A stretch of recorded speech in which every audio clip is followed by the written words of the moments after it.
ou quoi? On est vraiment con à ce point-là ou on fait exprès? Parce que t'as un type qui a sorti de terre le plus gros groupe de luxe de la planète, qui a transformé le drapeau français dans 100 pays, enfin planté le drapeau français, pardon, et qui a fait rentrer 40 milliards dans les caisses de l'État, se fait traiter comme un voleur de supermarché par un mec qui n'a jamais créé une seule paye de sa vie.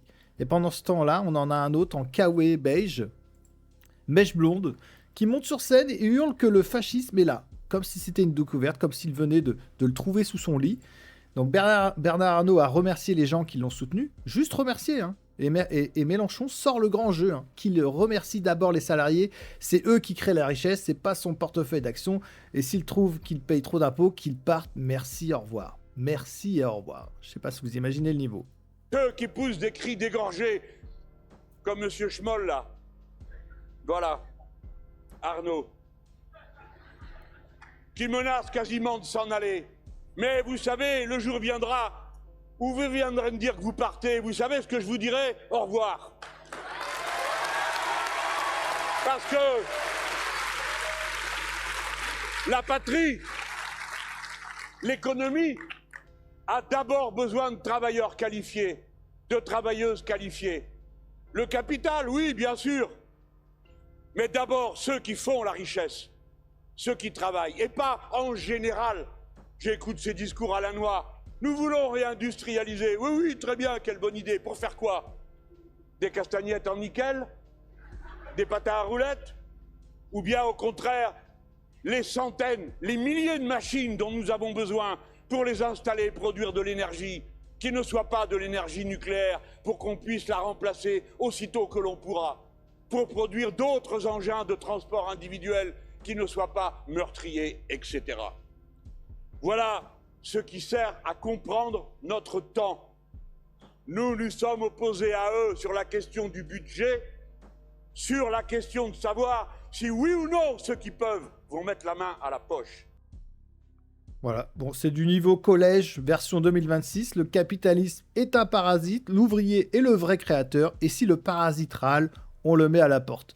Sauf que LVMH, c'est 200 000 personnes qui touchent un salaire tous les mois. C'est des usines, des ateliers, des boutiques et des artisans. C'est 6 milliards d'impôts sur les sociétés l'année dernière, dont la moitié en France, alors que seulement 8% du chiffre d'affaires est fait ici. Donc Bernard Arnault a repris Boussac en 84, une boîte quasiment morte en faillite, et il a transformé ça en machine de guerre mondiale.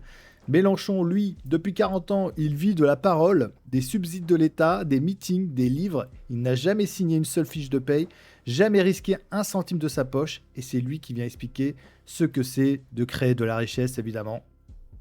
Donc le qu'il parte, c'est le plus beau, hein. On a déjà vu le film dans les années 80, les grandes fortunes qui se barrent, et après, on pleure parce qu'il n'y a plus de fric pour payer des allocations. Mais non, là, on est dans la pureté, hein. On est dans la République ne s'agenouille pas. Sauf que la République, elle s'agenouille tous les jours devant ceux qui n'ont jamais produit 1 euro et qui vivent de la redistribution de ce que les autres ont produit. Et pendant que le vieux tribun joue au Robespierre de plateau, on a l'autre face, hein, la plus jolie. Donc Raphaël Arnault, député LFI, cofondateur de la Jeune Garde, celle qui a été dissoute en 2025 parce qu'elle jouait trop au service d'ordre musclé, celui dont 2 collaborateurs ont été mis en examen, hein, pour l'affaire Quentin de Ranc. Il est sur scène à Manos, kawaii beige, mèche, et il hurle « Le fascisme est là, le fascisme est là, toujours partout ». C'est son métier. Qu'on se le dise aujourd'hui les camarades, il ne s'agit plus de dire « le fascisme arrive ». Le fascisme est là. Et je suis bien heureux que vous en ayez conscience. On a un exemple très précis, c'est Donald Trump aux États-Unis. Qu'est-ce qu'on attend pour décrire ce qui est en train de se passer aux États-Unis comme le fascisme qui arrive, qui est en place petit à petit, qui s'installe, etc. Enfin, je veux dire, les institutions de la Maison-Blanche traitent les sans-papiers comme des aliens. Mais ça n'a pas de Trump, hein. Ça a toujours été le cas, hein, de n'importe quelle administration américaine. Pour décrire les sans-papiers là-bas, on met des emojis aliens. Les envahisseurs, ces êtres étranges venus d'ailleurs pour conquérir la Terre. Je te jure, on va tous les niquer. Vous imaginez un peu le niveau de déshumanisation et évidemment toutes les politiques qui en découlent. Toujours aux États-Unis, là ça y est, Trump a déclaré par décret que les mouvements antifascistes seraient considérés comme terroristes. Faut pas pleurer comme ça demain ou dans un mois, tu n'y penses. Ah, il régale, Fan Cherkan. Faut pas pleurer comme ça. Aujourd'hui, c'est pour toi que nous sommes venus. Enfin, je veux dire, je vois pas ce qu'on attend de plus pour décrire ce qui est en train de se passer aux États-Unis, comme ça y est, le fascisme est là, on va devoir l'affronter. Tu sais, pleurer, ça sert à rien. Laisse un peu dormir ta peine dans un coin. D'ailleurs, c'est pas un hasard si les Elon Musk, par exemple, et tous les gens de son entourage, parce qu'il n'y a pas qu'Elon Musk aux États-Unis, En plein il y a tout un tas délire, de gens de son entourage, etc. Ces gens-là, ils viennent d'où? Mais comme les Vincent Bolloré, ils sont issus du colonialisme. C'est des produits purs du colonialisme. C'est des gens, notamment comme Elon Musk, qui ont grandi en Afrique du Sud, qui viennent de familles qui ont exploité durant de longues années, notamment des produits précieux en Afrique du Sud, etc. Et tout à coup, lorsqu'il y a eu des mouvements décoloniaux, lorsque des gens on dit que bah non, ils pouvaient pas continuer à exploiter de cette manière les populations, les ressources, etc., etc. Alors ces gens-là ont une envie de revanche immense. Et Qu'est-ce qu'il raconte? c'est ce qui se passe pour tout un Complètement tas de zinzin. personnes, y compris Elon Musk. Il a Faut voir fumé comment trop il parle loin, de ce l'Afrique mec. du Sud. Il dit que ça y est, les Noirs exploitent les Blancs. Que les Blancs sont esclavagisés, pardon, par les Noirs. Enfin, je veux dire, évidemment, avec tout un tas de fake news, etc., ces gens-là sont revanchards jusqu'à la moelle. Je pense à Bruno Retailleau, par exemple, qui nous parle de l'Algérie tous les 4 matins. C'est bien que ces gens-là, effectivement, ils ont un projet raciste en cours, de revanche sur les périodes décoloniales, etc. Ah oui, tu crois? Tu es resté planté là, à te voir partir dans tes délires et te laisser faire n'importe quoi. Donc, on l'a compris, ce génocide à Gaza est un tournant pour les réactionnaires, est un tournant pour les suprémacistes de tous bords. On a vu d'ailleurs des alliances contre nature avec des antisémites de la première heure qui tout à coup se mettent à regarder des suprémacistes israéliens en se disant « Tiens, si on pourrait pas être ensemble pour massacrer des musulmans ?» Bijor, mon frère, comment... Exterminateur. Si votre moi vous chagrine plus que de raison. Ah, il régale, il régale. Donc c'est son métier le fascisme, hein. Dès qu'il y a un désaccord, dès qu'il y a un type qui n'est pas d'accord avec toi, dès qu'il y a un type qui a de l'argent ou qui ne vote pas comme toi, bah c'est du fascisme évidemment.